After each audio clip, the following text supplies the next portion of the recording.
Hello, my name is Jody LaPointe and I work in the Technical Service Department at Coburn Supply Company. Today we're going to be discussing programming the outdoor Bluetooth control boards. It is in best practice to update all the control boards in the system before commissioning it. First we'll open up the app on your device, then we'll check for updates to make sure your app is updated to the most recent version. We have a video on how to do this in our video library at www.coburns.com. or on the Coburn's Connect app. First we'll start off by clicking Service, then Bluetooth Service and Repair tab. This will take us here. The serial number of the unit may pop up here, but we do not want to use that. We want to click the box that says I do not see my product. Next screen it will ask to enter the serial number manually. We want to click Manually. At this time we'll enter the serial number of our condensing unit. Next we'll check to make sure that the serial number is matching up to the correct model number that's on the unit.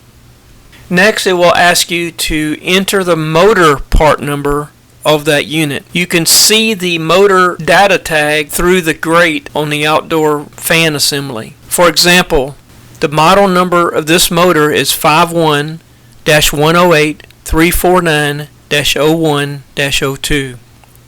We want to only use the first 10 digits of the part number. 51-108-349-01. This is just an example. All motors will probably be different on all different sizes. Once doing this, we will get the box that shows our model and serial number again. We want to double check this to make sure our model and serial number matches the data tag on the unit. We will remove the power from the board by unplugging the green plug and turning off the 240 volt power to the unit. Next, we will replace the control board. If you're just reprogramming the control board, click Continue and bypass this step. Next, we will plug in the 24 volt power supply and 240 volt power to the unit. Click Continue.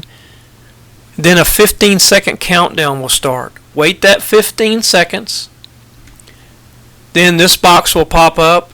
This is just telling you that the new control board does not come with a serial number from the factory. You can click Dismiss at this time. In about 10 to 15 seconds, you'll see the unit serial number pop up.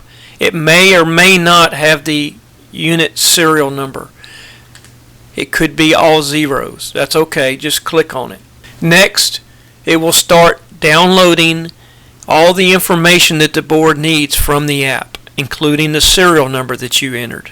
Next, we want to re-verify that the model and serial number is correct. Thank you for watching, and check out all of our videos at www.coburns.com or on our Coburn's Connect app. Thank you very much and have a great day.